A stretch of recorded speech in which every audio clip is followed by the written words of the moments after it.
All right, Krystal, what are you taking a look at today? Well, Jeff Bezos successfully concluded his trip to fake space, as I call it, and what I would be lacking in journalistic credibility if I did not describe as a penis-shaped rocket. Freud might be able to tell us one day what that was all about. Anyway, the media swooned, delighting in the incredible accomplishment of our foremost global overlord, spawning 1,000 hot takes just like that. And people will criticize what I'm about to say. The young man sitting there, excited as he was, that's one less black kid on a corner somewhere getting ready to use a weapon. I'm sorry, what? I'm sure billionaire joyrides are exactly the thing to combat a nationwide spike in crime. It was such an amazing day and such a bold accomplishment. Even Bezos' personal newspaper, the Washington Post, proclaimed it a bold success. Naturally, they invested significant journalistic resources in covering the historic day live, announcing in a big press release that they'd be joining up with Discovery Network to detail every moment.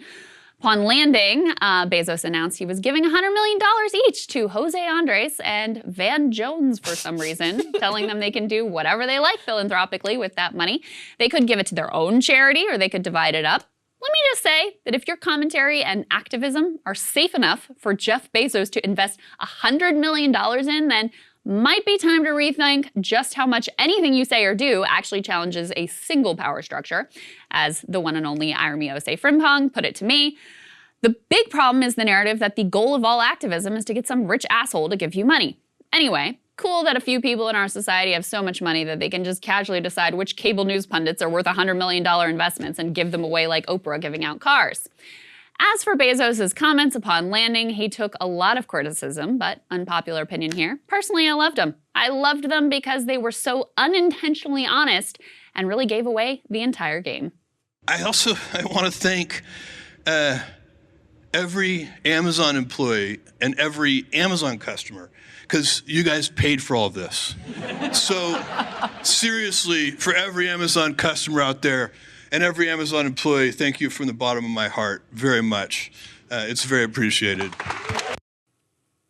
In that one sentence, he really explained everything, didn't he? That all of the abuses of Amazon, the workers treated like disposable cogs and tracked like criminals, the wages stolen and the health robbed, the decimation of countless small businesses, the aggressive and illegal union busting, the drivers pushed so hard they couldn't even stop to go to the bathroom, all of it was about fueling the narcissism and ego of one man. There is no other goal. All of those human beings brutalized and towns crushed were just vessels for Bezos to fulfill his ambition.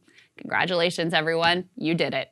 And if that's not enough, there's also the small matter that while he commands so many of the nation's resources and has benefited from them more than any human being in history, he pays virtually nothing in taxes.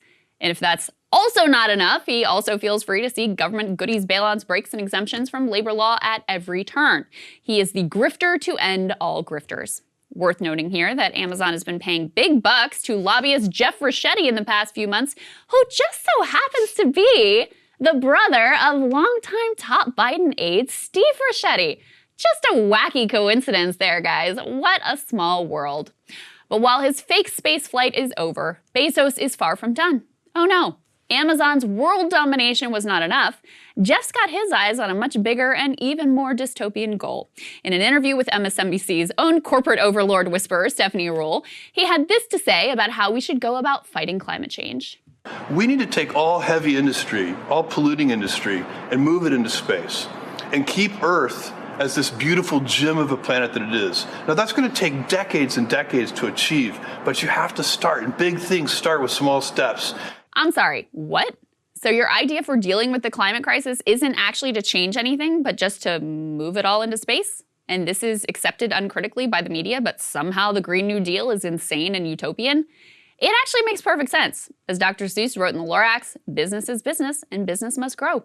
Now that the Earth has been used and abused, rather than doing anything differently, we could just move to a new market. A brave new world of exploitation awaits, brought to you by Amazon, Virgin Galactic, and Tesla. It is the answer to all of our prayers. Bezos' spaceflight was decades in the making. In order for it all to come together, you needed decades of increasing inequality and a new Gilded Age that has funneled even more money to the tippy top than the last Gilded Age. You need years of privatization and corporate power becoming so normalized that no one is scandalized by private citizens engaging for ego aggrandizement in activities that are meant to be done for the collective good.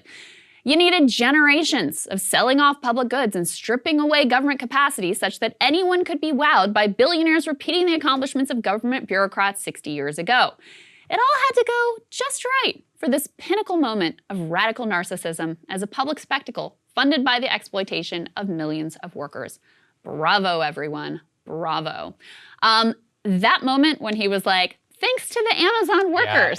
Hey guys, thanks so much for watching. That's right. Just as a reminder, you can become a premium subscriber today. Watch the full show completely uncut, our reactions to each other's monologues. You get to listen to it. You get to ask us questions, all that good stuff. Link is right there in the description or at breakingpoints.com. Best of all, great way to say screw you to the mainstream media.